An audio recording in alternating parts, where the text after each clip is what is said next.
Targeting trans people isn't new. It is an age-old tradition, which Nazi Germany did with brutally violent ends in the 1930s. Are you serious?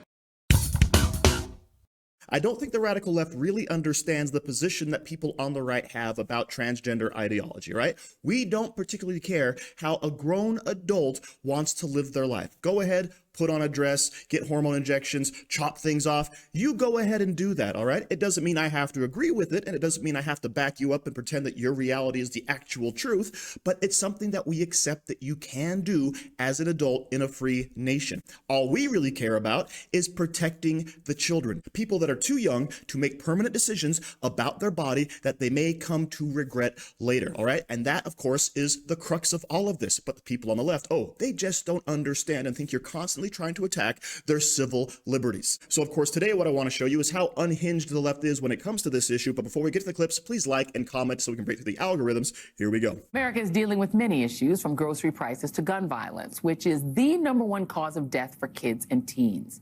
But the one issue that Republicans successfully exploited in this year's elections was their fear of the transgender community. Republicans spent at least, get this, $215 million on anti-trans TV ads, with the most prominent coming from the Trump campaign itself. Even supports letting biological men compete against our girls in their sports. Kamala is for they, them. President Trump is for you. Trump's argument was that Vice President Kamala Harris is fighting for they, them, while he's fighting for you. Reid, an independent journalist covering LGBTQ issues, tracked Trump campaign spending and found that they spent, more money on anti-trans ads than they did on housing, immigration, and economy ads combined. For context, in the entire 50 states, transgender adult Americans make up 0.5, not 5, 0.5% of the population, or 1.3 million Americans out of 320 million. There are a little over 300,000 transgender youths in America. That's 1.4% of all young people between ages 13 and 17. That would be the numerical equivalent of the Republican Party targeting the entire city of Phoenix, Arizona, population 1.65 million, because they don't like the desert landscape.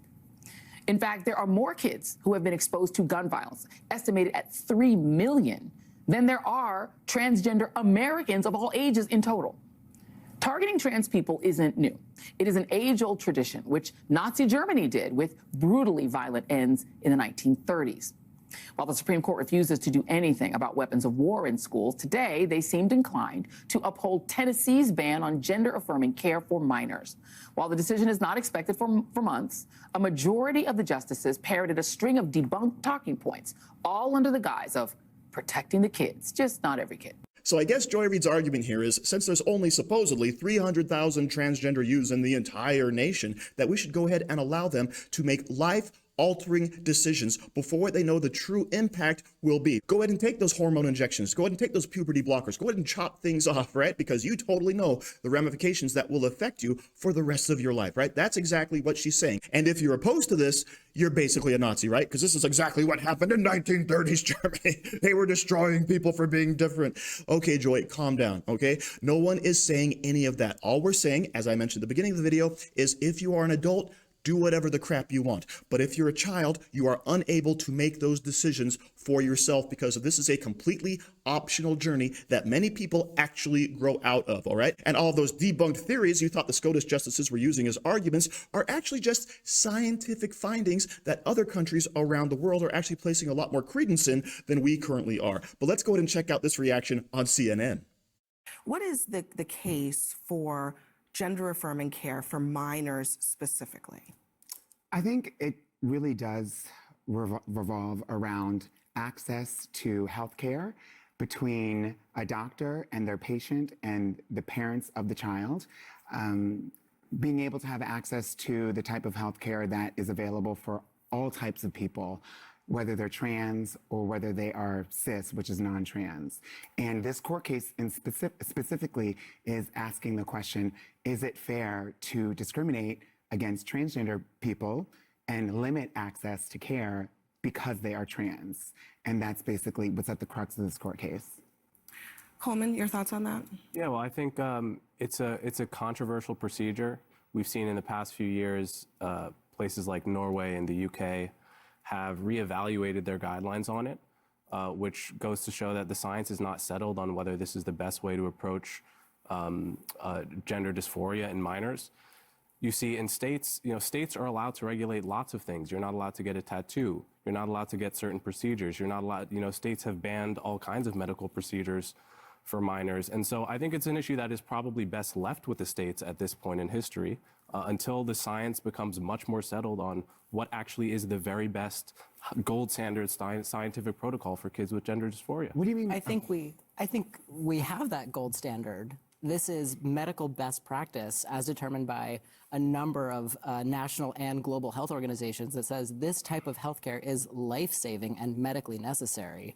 So we have the data and the receipts, as it were, to show that this actually is the care that is necessary for young people. I don't think that's true. I mean, again, if you look at countries like Norway, Sweden, Finland, UK, France, they've changed their guidelines just in the past 2 years because they've looked at that old evidence again and said that actually when you take out the bad studies and just look at the best studies, we're really not sure if this is on net better than psychotherapy for teens. But do you know what the result of that was?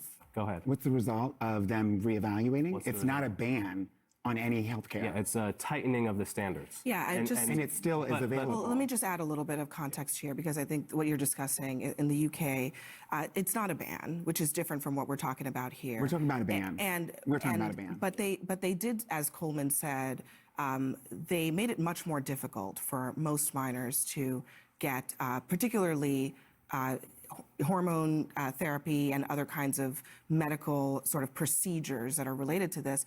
So I think that's kind of the question is, I mean, is there a case to be made to just wait for minors, just for this population of people under the age of 18, to wait until they are older, they're fully developed, they have agency over their own lives, and can make those decisions, and also for the science to develop much more clarity on the consequences? I think that's a great question. And can we think of any other circumstance in which medically necessary care is denied to someone until they turn 18? Based on their sex?